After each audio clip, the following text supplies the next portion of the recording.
Hi, I'm Greg Ulan with Reynolds & Reynolds, and this is Connected. Used car inventories are turning as fast as they ever have, and they're really going to continue to do so for the foreseeable future. So one of the only ways left to speed up the process of selling a car lies in the reconditioning process. Today we're going to sit down with Brad Schaefer, founder of ReconTrack, to discuss some best practices that he's seen and some hurdles dealerships are facing and ultimately overcoming. Let's get connected.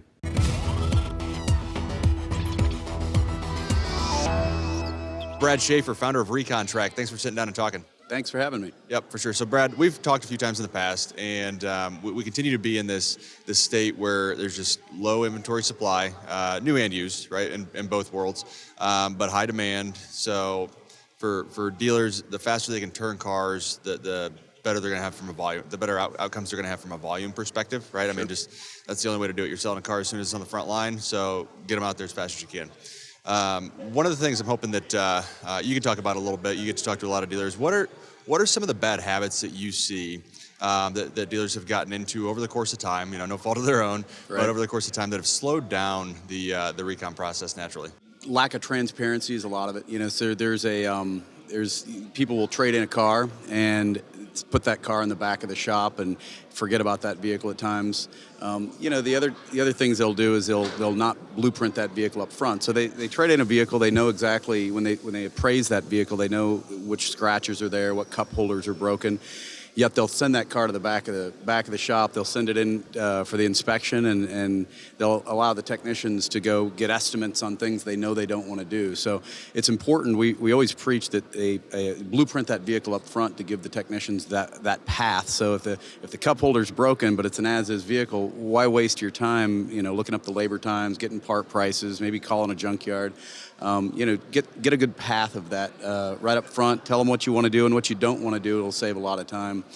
Another thing that we see often is that they'll allow the vendors just kind of walk the lot and create a list of things that they want to do. And I want to say it's laziness, but a lot of times they'll, instead of going out there and walking that lot themselves and telling the vendors what to do, they'll allow them just to kind of go through and check off a whole list of items that the vendor wants to do and make their paycheck. So it seems a little crazy to me. So yeah. So give me an example like that. Like, Safelite will go out and just pick out windshields. I mean, give me an example, I guess. Dent guys, mostly. Okay. Wheel repair guys, they'll just walk the lot and come up with a whole list of dents that they feel, paintless dent repairs, and they'll bring in 30 of them and go up to the used car manager who's trying to desk 3 deals at one time, got an upset customer, and that guy will just sign the bill and move on, versus taking the time to walk that vehicle when you appraise it, create a path, and ReconTrack, we allow you to add those services at any given time. So if there's a dent, there's a scratch, or more importantly, if there's something that you don't want to do, let them know so you don't waste your team's time. I mean, technicians obviously are very important to your business, and they're very difficult to find. So every minute that you can save a technician or a detailer is valuable. Yep, you're right. All right, Brad, let's talk a little bit about automation, right? Okay. And automating the process. So there's a lot of software out there that does some level of automation, and for a lot of different processes inside the store. Yep. But when you talk about automation with ReconTrack, can you define that a little more clearly? What are you talking about?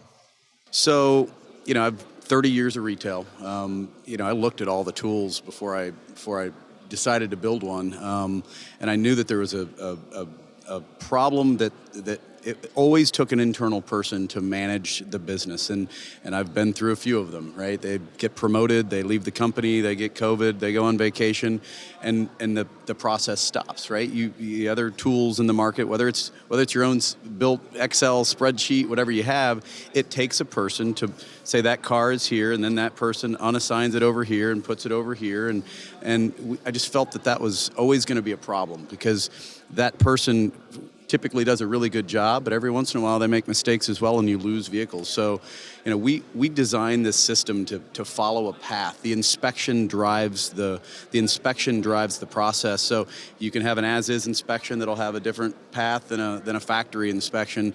And when people are done with their job, they complete their task, it moves down the line to the next department, eliminating the need for the possibility of human error.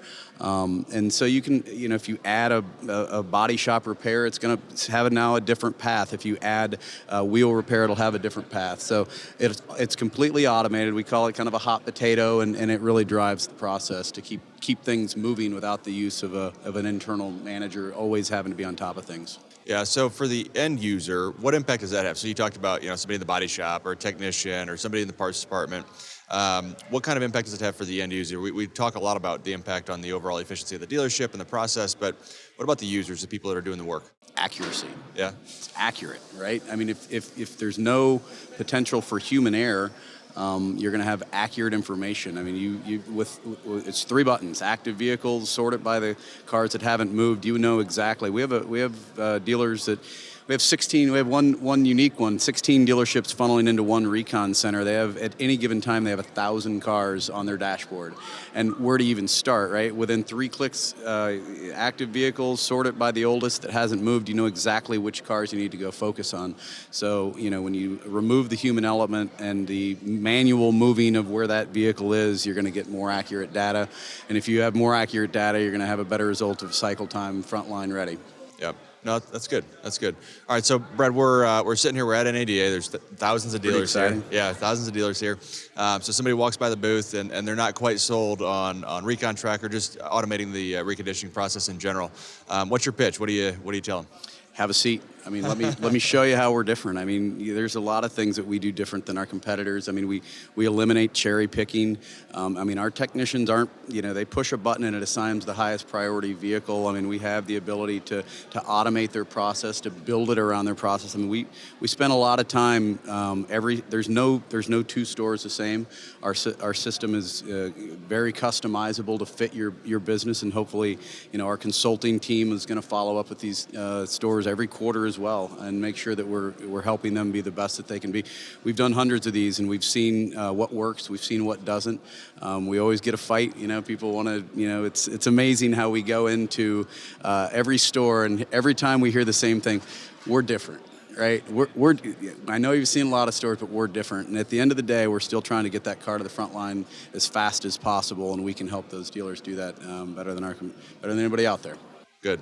Makes sense. All right. Well, Brad Schaefer, thanks so much for sitting down and talking. I really appreciate it. Thanks for having me. Yep. Have a great day.